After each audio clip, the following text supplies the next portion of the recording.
গ্রামীণ সামাজিক এবং অর্থনৈতিক ব্যবস্থার উন্নয়ন হলেই রাজ্য এবং দেশ সামনের দিকে এগিয়ে যাবে বলে জানালেন মুখ্যমন্ত্রী। 2024-25 অর্থ বছরের মধ্যে রাজ্যের প্রায় 5,000 প্রাণী পালককে মুখ্যমন্ত্রী প্রাণী পালক সম্মান নিধি প্রকল্পের মাধ্যমে সম্মানিত করা হবে বলেও মুখ্যমন্ত্রী মানিক সাহা জানিয়েছেন। শুক্রবার প্রজ্ঞা ভবনে মুখ্যমন্ত্রী প্রাণী পালক সম্মান নিধির দ্বিতীয় পর্বে প্রাণী পালকদের আর্থিক অনুদান দেওয়া হলো। রাজ্যের প্রাণী সম্পদ বিকাশ দপ্তরের এই উদ্যোগ গ্রহণ করেছে। অনুষ্ঠানে মুখ্যমন্ত্রী মানিক সাহা, প্রাণী সম্পদ বিকাশ দপ্তরের মন্ত্রী সুধাংশু দাস, মেয়র দীপক মজুমদার, দপ্তরের সচিব ও অন্যান্য বিশিষ্টরা অতিথি হিসেবে উপস্থিত ছিলেন।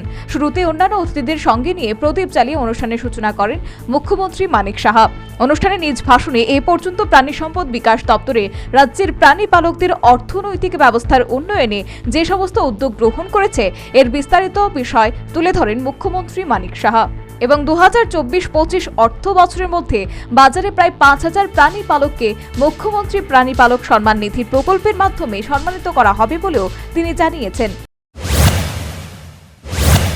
তো আজকের এই মুখ্যমন্ত্রী প্রাণী পালক সম্মান নিধি আমরা যে যারা প্রাণী পালক এখানে আছেন তাদেরকে আমরা সম্মান জানাতে এখানে এসেছি এবং গবাদি পশু ভিত্তিক যে কার্যক্রম এখানে যে উৎসাহ যে আয়োজন তার জন্য আমরা 2024-25 সালের মধ্যে প্রায় 5,000 যে কৃষকরা আছেন প্রাণী পালককে তাদেরকে মুখ্যমন্ত্রী প্রাণী পালক সম্মান নিধি প্রদানের মাধ্যমে তাদেরকে আজকে সম্মানিত করা হবে।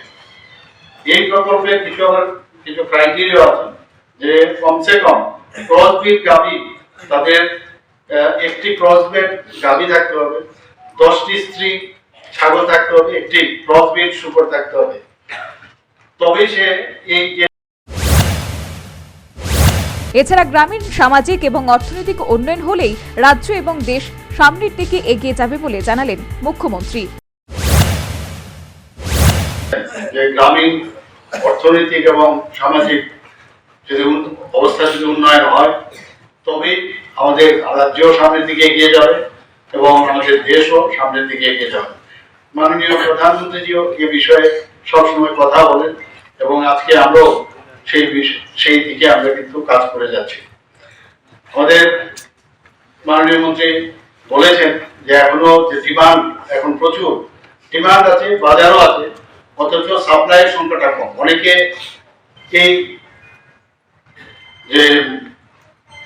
যে ধরনের কাজ করা উচিত অনেকে আকৃষ্ট হচ্ছেন। এই কারণেই কিন্তু আমাদের ডিপার্টমেন্টের তরফ থেকে, আমাদের সরকারের তরফ থেকে নানা রকম আমরা স্কিম নিয়ে আসি। রাজ্যের প্রাণী সম্পদের বিকাশ অত্যন্ত জরুরি বলে জানিয়ে মুখ্যমন্ত্রী আরও বলেন, মুখ্যমন্ত্রী প্রাণী পালক সম্মান নিধির প্রকল্প বাস্তবায়নের ক্ষেত্রে রাজ্য সরকার প্রাণী সম্পদ বিকাশ দপ্তরকে 2024-25 অর্থ বছরে প্রায় 11 কোটি টাকা দিয়েছে। তিনি আরও জানান, মুখ্যমন্ত্রী প্রাণী সম্পদ বিকাশ যোজনায় 2023-24 অর্থ বছরে মোট 3,006টি প্রগতিশীল প্রাণী পালক পরিবারকে সরকারিভাবে প্রাণী পালক সম্মান নিধির 6,000 টাকা দেওয়া হয়েছে। এছাড়া 2024-25 অর্থ বছরে রাজ্যের আরও 5,000 প্রাণী পালক পরিবারকে এই প্রকল্পের আওতায় আনা হয়েছে।